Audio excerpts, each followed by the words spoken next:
The Creeping Old by Bobby Grace. Creeping old works like this. One day you get up in the morning to find your anchor windlass broken. You pull your 85-pound anchor and accompanying 90 feet of 5/8-inch chain by hand, stow everything, and off you go, perhaps whistling.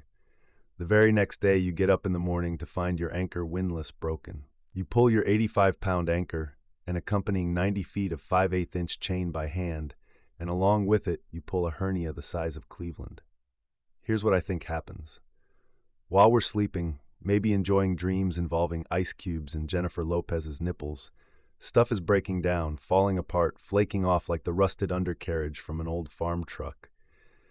Shelf life is slowly expiring, a liver here, an abdominal wall there, succumbing to age and entropy. The creeping old. All the gauges read normal, but something blows anyway. All systems are within long-established operating parameters. Yet, some part or another breaks unannounced or simply refuses to work. What the fuck?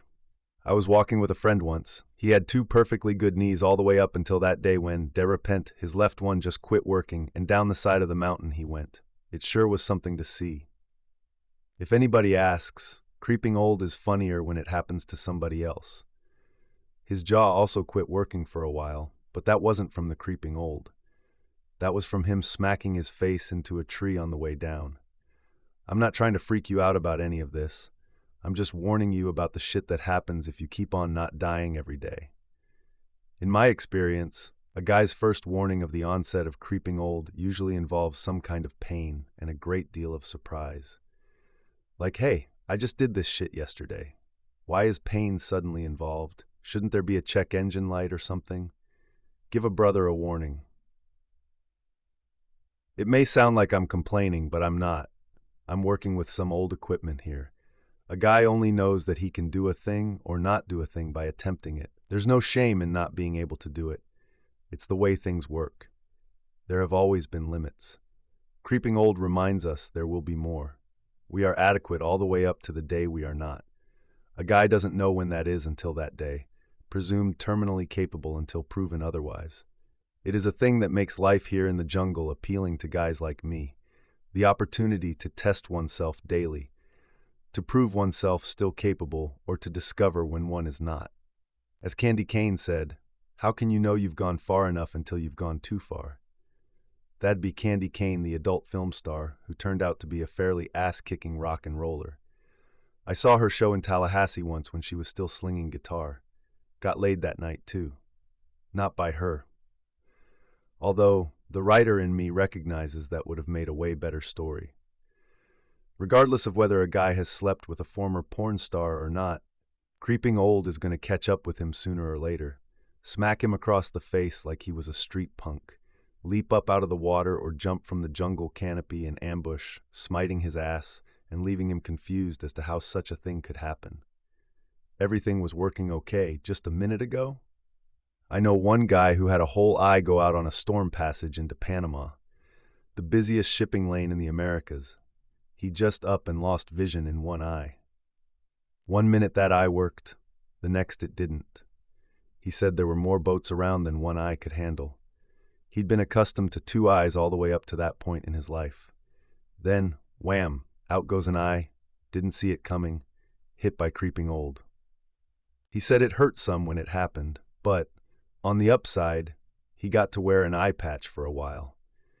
He said the girls liked the patch, and sometimes he wore it even after his sight came back. You don't get anything cool to wear like an eye patch when the creeping old gives you a hernia, though. On the upside, a guy can go for a long time without repairing a hernia.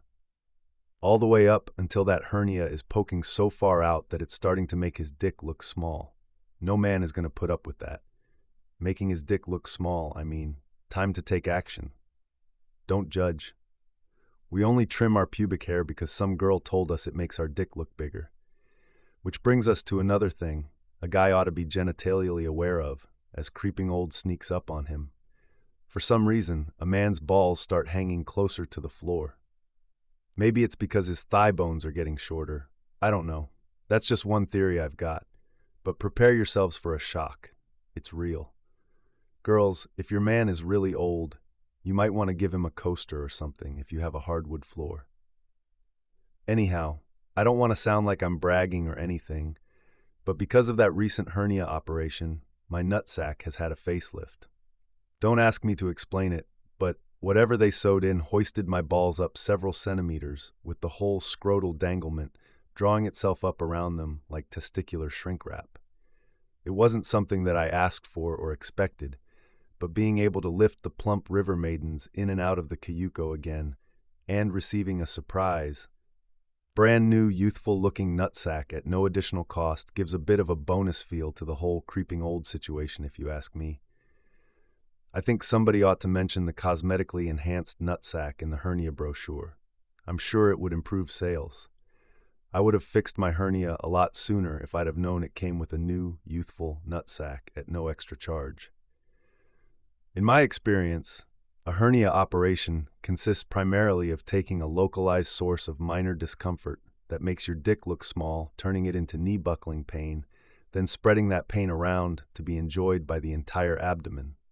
There's probably more to it than that, but I'm not a medical professional. I'm not bitching. It could have been worse. My dick could have continued to look small. Post-op instructions were the Guatemalan medical equivalent of be cool and don't fuck up.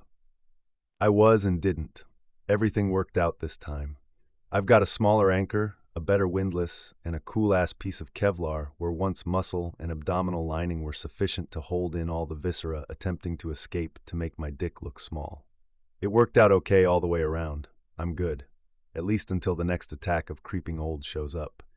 It's lurking in the shadows, hiding under a pile of chain, dangling from the main halyard, crouching in a locker, staring back from a pile of mushrooms, waiting, creeping old. But at the end of the day, I can't wait to show off my new nutsack to some of my women friends. I'll be as proud as a guy with new floor mats in his pickup truck. I will probably take the time to point out that it was not an elective cosmetic surgery to complement the illusion of grand penile proportions created by my recently trimmed pubic hair. I would not want to be suspected of that level of vanity. Women appreciate honesty like that. They probably appreciate a youthful nutsack, too. I don't know.